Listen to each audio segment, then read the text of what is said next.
So we got a situation or situations, and I need all the internet detectives because these cases can still be solved. This is 10 of the strangest missing people mysteries ever that need to be solved. Let's get to it.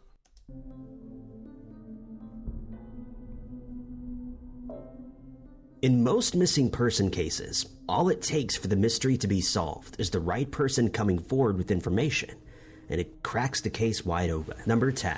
Trail cameras spotted David Brown wandering with his shirt torn open and his glasses missing after he disappeared while on a walk in Florida. After extensive searches, David remains missing. David was 69 years old at the time of his disappearance and had recently been diagnosed with cancer. He lived in Georgia with his wife, but had traveled to Hernando County, Florida to visit his brother, Carl. On a previous visit, the brothers had come across a large oak tree on his property.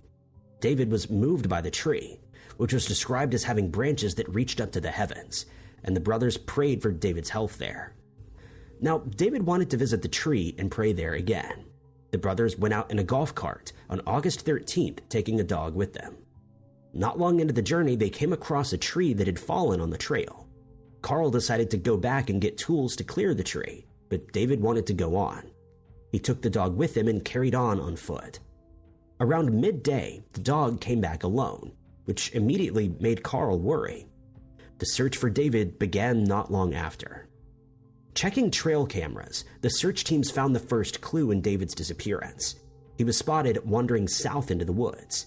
The dog was still with him at the time, and it looked as if David was following it, but he was missing his glasses. Something ain't right about this. Look at this shirt ripped up. Even the way he's walking seems funny, seems weird, seems like either something just happened or he's out of it, or I don't know. But you feel what I'm saying, right? I'm getting real strange vibes from him in this clip. The glasses and one of David's shoes were found near the trail camera. Another sighting came later that day. David had made it out of the woods and approached a house in the neighborhood of Patton Road in Brooksville. The house had a doorbell camera, which filmed the encounter. David's shirt had been torn open at the back and was hanging loose. He was carrying wildflowers in his arms and told the homeowner that he was lost. He asked for directions to the tree. Canines and ATVs were used in the search for David. It was clear that he left his brother's property, and the search teams found a barbed wire fence they believed he had traveled past. There was hair on the fence, which matched hair of the dog that was with David. It's not clear how the two became separated or when that happened. Searches were extensive. The terrain was difficult to move through, and searchers had to move on their hands and knees at some points. Unfortunately, they turned up no clues as to what happened to David after he left the house and where he was caught on camera. Weeks later, the police received a tip from a man who spotted someone they believed to be David. He'd seen the man the day after David's disappearance on Spring Lake Road. It was about 2.5 miles from Carl's property. The man described David with the same torn shirt that he was seen wearing in the footage. He was disheveled and looked homeless. The man didn't realize he'd seen anything important until coming across an appeal for information on social media. David's family speculated that he may have ended up in a homeless encampment. David never had any problems with memory before, and his brother didn't notice anything out of the ordinary during his stay. But it was possible that he may have had some lapse of memory due to the medication he was taking at the time. It's possible David received help from someone who didn't realize he was a missing person. Anyone with information on this case can contact the Hernando County Sheriff's Office at 352-754-6830. Number 9. Now, two things. You just get diagnosed with stage 4 cancer, so you may just start wandering off. You could be completely fine as far as mental wise, and you just want to be out there. That's how you want to spend the remaining portion of your life. If you feel like it's about over, right? Number 2 is something happened to him that caused that shirt to rip, the scratches or a little blood you saw on him. And when that happened, he hit his head. And that may be why he's experiencing, some type of memory loss or amnesia or something. Those are the two things I'm thinking. Andrea Nabble was a 37-year-old mother of two when she went missing from outside her mother's home in Louisville, Kentucky in 2019. Her family spent the next 5 years following up on every tip, but none have led them to their missing loved one. Andrea was last seen in the early hours of the morning on August 13th by her younger sister. She was living with her mother at the time of her disappearance. Andrea was going through a difficult period in her life. A few years earlier, she was laid off from the job she'd had for 10 years. Things went from bad to worse when she was the victim of a hit and run that wrecked her car. Andrea couldn't keep up with the bills. She lost her apartment and had to move in with her mother. Andrea's sister, Sarah, and her fiancé were also staying at the house at the time of her disappearance. They were helping to remodel the bathrooms. On August 12th, Andrea spent the evening with her brother-in-law. He drove her to a hospital where she picked up medicine for a skin condition she was receiving treatment for. At 11:22 p.m., Andrea ordered a lift back to her mother's house. She didn't have a key, and there was nobody awake to answer the door for her. Andrea walked just over a mile to her sister Erin's house. Erin was still awake, talking with a friend. She said Andrea was upset and let her vent about her problems, and eventually Erin told Andrea it was time to go home. She drove her sister back to her mother's house at about 1:30 a.m., but Andrea was still locked out. At 2:12 a.m., she called a friend. The friend missed the call but tried to phone back right away, but Andrea didn't pick up. This was Andrea's last known activity before vanishing without a trace. The following morning, nobody knew where Andrea was. Her mother sent a message in the family group chat asking if anybody had heard from her, but nobody had. They expected she'd be in touch soon, but by that afternoon, they knew something was wrong. After checking in with Andrea's friends, her sister called the police and reported her as a missing person. Through her Google account, Andrea's family were able to gain access to her phone's location on the night of her disappearance. Data showed the phone had been outside her mother's house until at least 3:53, when it ran out of battery or was turned off. At about 6:30, the phone was turned on briefly, but it wasn't long enough for a location to register. Andrea's cell phone has never been located. The police spoke to Sarah and her fiancé, who were the only ones at the house at the time of Andrea's disappearance. According to Erin, they'd set up a window air conditioning unit, which may have been too loud for them to hear Andrea's knocking. After multiple interviews, it was clear nobody in Andrea's family knew what happened. Just think about it, though. Everything she's gone through that we know about, like maybe she was like, you know what? You start feeling like you're a burden to people. This one might not even have anything to do with any type of foul play or anything. She might have just left and just wanted to disappear. Like, people do that. Go off grid. Feel like they're being a burden to people. You know what I'm saying? What's running through your mind sitting outside, nobody's answering the door after everything you've been through? Her family believes she may have been the victim of foul play. Not all of Andrea's friends were good people, and they worried someone took advantage of her vulnerable state that night. It's likely someone knows what happened to Andrea in the early hours of August 13th, 2019. Anyone with information on this case can contact the Louisville Metro Police Department at 502-574-7120. Number 8. Heather Caras vanished without a trace after telling her children she was going to warm up the car. Law enforcement believes she voluntarily disappeared, but her loved ones disagree. Heather disappeared on January 24th, 2025. She lived in Linton, North Dakota, with her 2 teenage children. Her oldest son is 18 years old but has special needs, and Heather had guardianship over him. On the morning of her disappearance, she asked her younger son to watch his brother while she went out to warm up the car, but she never returned. Her son walked to school and notified his teachers that his mother was missing. Her disappearance was extremely unusual, and loved ones immediately knew something was wrong. Her vehicle was also missing from the home. The car was found the following day by a neighbor.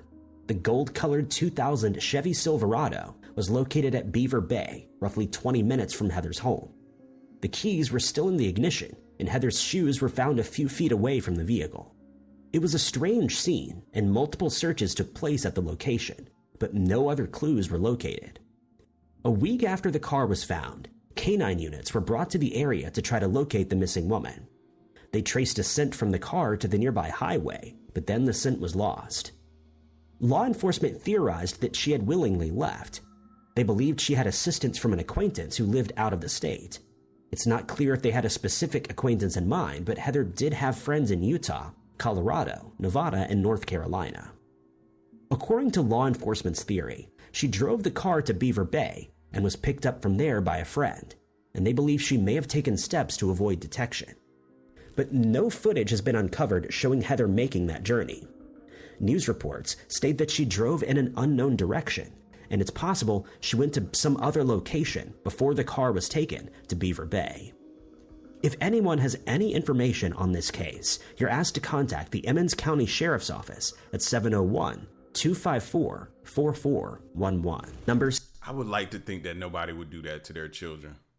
But I'm proven wrong every day. Every day on this platform, somebody makes me out to be a liar because of what we're seeing. But to think that somebody would say to their kid, watch your brother, and then abandon them like that. Kid had to walk to school, and you just poof. No, I want to think it's foul play. Because that's just, man. And then you think about how many kids are dealing with stuff like that. Parents that just don't want them. 7. Edna Kintana disappeared under strange circumstances in May of 2023. Since then, the search for her has turned up the remains of 2 other missing people, but no new clues in Edna's disappearance. Edna lived in the small town of Saguache, where she'd grown up and where she raised her 5 children. She was very close to her family, who all lived nearby, and went to visit her mother every day. Edna was well known and liked in the close-knit community. According to her family members, there was nobody in Saguache who had a bad word to say about her. Edna was friendly with everyone, even those who weren't great people, which her family worries may have put her in danger. The last person to see Edna was her boyfriend. They'd been in an on-and-off-again relationship for 2 years. On May 3rd of 2023, the two went hiking in the nearby mountains. According to her family, she wasn't particularly outdoorsy, and this wasn't a normal activity for her. But other reports stated that Edna and her companion would sometimes go up into the mountains to look for valuable rocks to sell. At some point on the hike, Edna told her companion she couldn't go on, and that she was going to return to the car. The companion had her purse and phone with him and told her not to go far as he wouldn't be able to hear her. When he got back to the car, she was nowhere to be found. It was a few... Nah, something ain't right about that. Somebody's telling you they want to go back to the car for any reason. You go with them, right? You like, okay, let's go. But you take her purse and some other things and just make sure I can hear you or whatever he said. No. I'm not buying that. You put him at the top for suspect wise. Few days before Edna was reported missing, her family had last seen her the day before she had stopped by her mother's house like usual. She did some laundry and left her clothes in her mother's dryer. The following day, the clothes remained there. It was unusual for Edna to not stop by, and her sister Marilyn tried to contact her, reminding her about the clothes. Her family started to get worried on May 4th. Marilyn stopped by their mother's home, but Edna still hadn't come to collect her laundry. While she was there, Edna's boyfriend stopped by to ask if they'd seen her. He didn't tell them about the hiking trip or that there was anything wrong. Marilyn started to search for her sister, stopping by the homes of friends and other relatives to see if they had any news about her. When she went to visit a cousin, she bumped into Edna's boyfriend again. It was only then that Marilyn learned about the hike, although it was her cousin's husband who told the story, having been told it by the boyfriend. According to Marilyn, the boyfriend didn't seem too worried about the disappearance, or the fact that Edna was presumably up in the mountains without a phone or purse. The search for Edna began in the mountains where she was last seen. Law enforcement worried that she might have lost her way back to the car and wandered into the difficult terrain, but there was no sign of the missing woman. Eventually, the search spread to other areas. Twice, human remains were found. Each time, they ended the mystery of a missing person case, but neither person was Edna. The first time, the remains belonged to a man named Joseph Montoya. On the second occasion, it was the remains of Suzanne Morphew. The discovery of Morphew's remains gathered national attention and put the spotlight on Edna's case for a time. Since then, attention has faded and no new information has been brought to light. Edna's family continued to appeal for information to try to solve the mystery. Edna was 55 years old at the time of her disappearance, 5'4", 145 pounds, and had brown hair and brown eyes. Anyone with information can contact the CBI tip line at 719-416-5815. Number 6. And this is my issue with y'all going with your significant other or your spouse or your loved one, whoever, boyfriend, girlfriend, whatever it is, you going up to the mountains with them, hiking. Don't do it. Don't do it. So I feel like they be luring you out there and they could say it's an accident or you went missing or anything. And without the body, that person is probably going to walk free. Blaine Ferguson disappeared in extremely disturbing circumstances in 2023. His family have little hope that he is still alive. They're still trying to bring him home and find out the truth about what happened to him. Blaine was 27 years old at the time of his disappearance, and he was a father of 2, living in Vernon, British Columbia. He'd recently committed to turning his life around. His mother told the media that he was looking forward to being proud of himself again. Blaine was last seen on September 21st, 2023, at approximately 2 p.m. Details of this last sighting haven't been made public. Shortly afterward, a video started circulating on social media. According to Blaine's family, the video showed their loved one being viciously attacked by a gang of 4 men. The video was shared on Snapchat and seen by multiple people, including Blaine's younger brother, before the social media site contacted the police about the assault. The police have not publicly spoken about the video. According to family members, they were told the attack was so violent, it was unlikely Blaine would have survived without medical treatment. It's not known what happened to Blaine after the video was taken.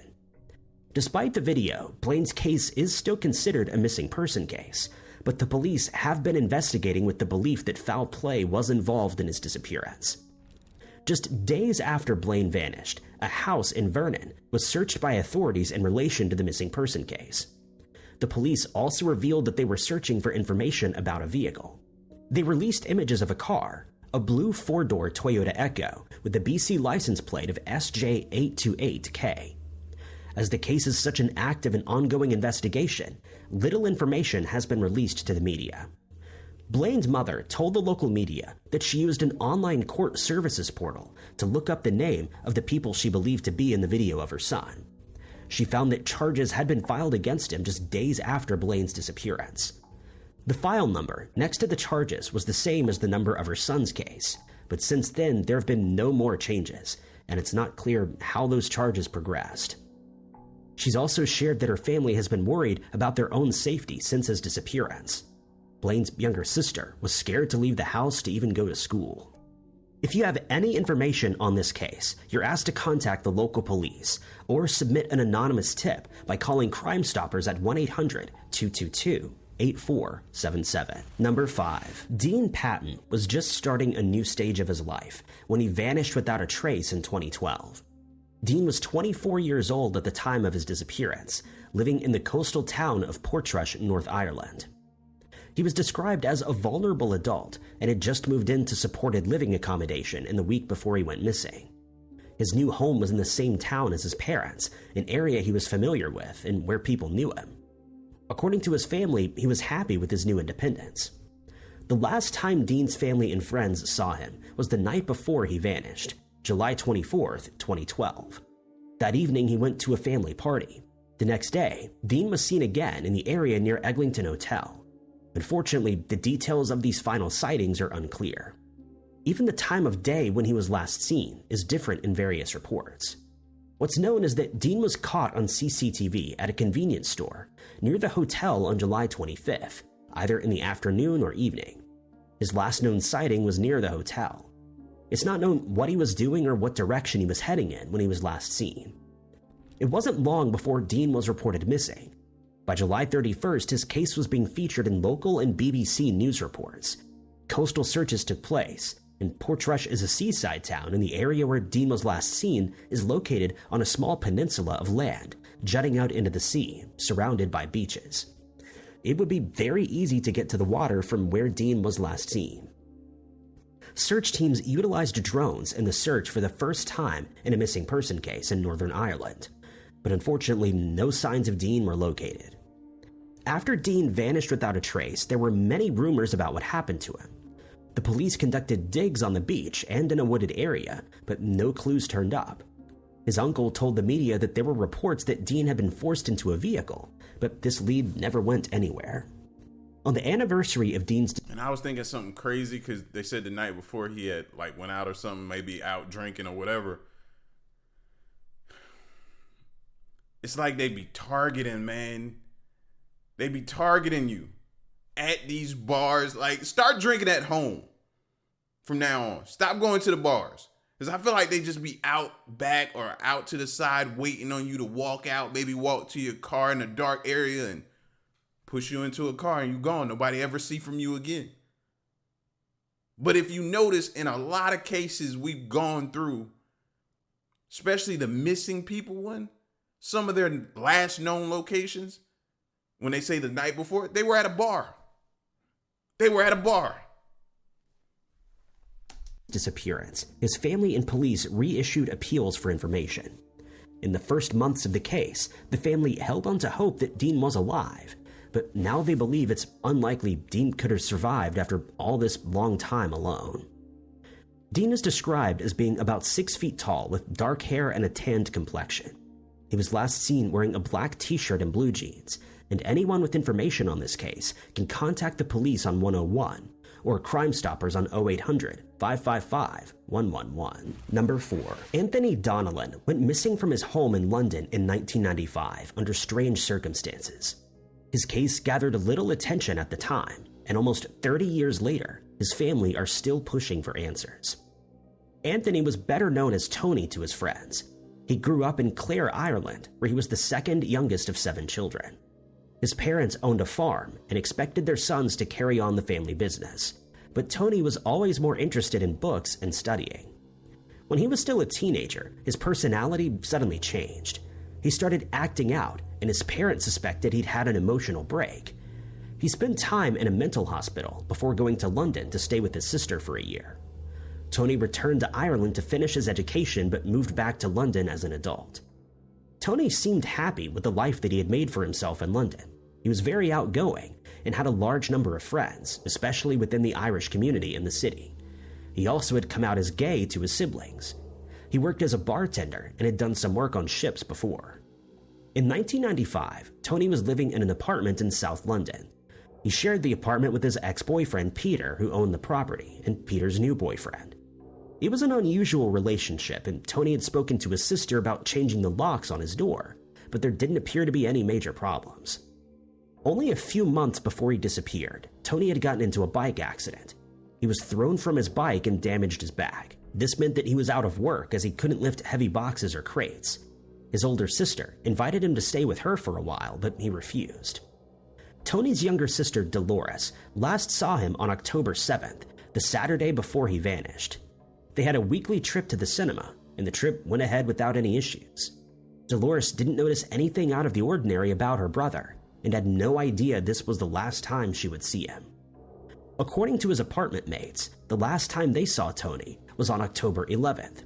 He left the house while they were at work, and when they came back, Tony was nowhere to be found. They didn't think anything of it at the time. It wasn't unusual for Tony to spend a few days away with friends. But when he hadn't returned by October 14th, they reported him as a missing person. It was only after he was reported missing that Tony's family were told. His flatmates believed Tony disappeared by his own hand and was no longer alive, but his family couldn't believe that was the case. They also didn't think the police were taking his case seriously. His sisters wanted to see how he had left the room. He apparently left all of his belongings behind, and it looked as if he'd only gone out for a short trip.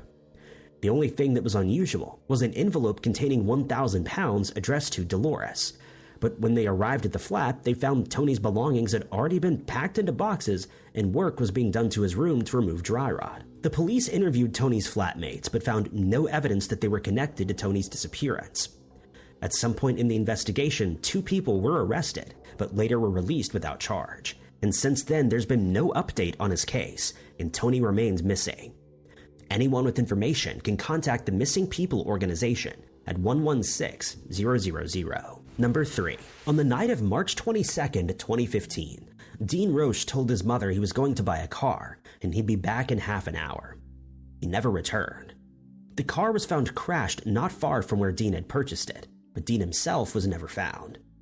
Dean was 31 years old at the time of his disappearance, living in County Kilkenny with his mother, Geraldine. He spent the day spending time with his son, who lived with Dean's ex-partner. Geraldine didn't notice anything out of the ordinary that day. In the evening, he said he was going to purchase a car for £200, but he had over £900 cash with him at the time. He told Geraldine he'd only be gone for half an hour, and she had no reason to believe that wouldn't be the case. Dean had struggles in his life, but he'd never spent longer than a day away from home. He was especially close to his mother, so when he didn't come home that evening, she was worried. Geraldine contacted the police and tried to report Dean as a missing person the following morning, but the Garda dismissed her. Later, Geraldine approached an officer who was on patrol at a local park, who finally took her story seriously, and the search for Dean began. Dean had taken a taxi to pick up the car in a remote area, around 15 minutes from his mother's home. The taxi driver was contacted and informed that the trip was made. The seller was also contacted. He told authorities that Dean had seemed fine when they met. He spoke normally and appeared to be sober. But only a short distance from their meeting point, the car was located. The Mitsubishi Lancer had been crashed into a ditch and abandoned. This worried Dean's friends and family. They knew him to be a good driver and thought that the whole situation was strange. Yeah, that don't sound right. A short distance away from where you purchased the car, then that makes that person that sold you the car a prime suspect. Prime suspect. You didn't even make it that far from them. Yeah. And I don't know if this is the case or not, but this was what makes me like standoffish away from the Craigslist, the Facebook Marketplace, the all that type of stuff like that. Yeah, I ain't never been one to be all up on that and trust in that. Like I've heard way too many horror stories, and it sounds like this could potentially be one of them.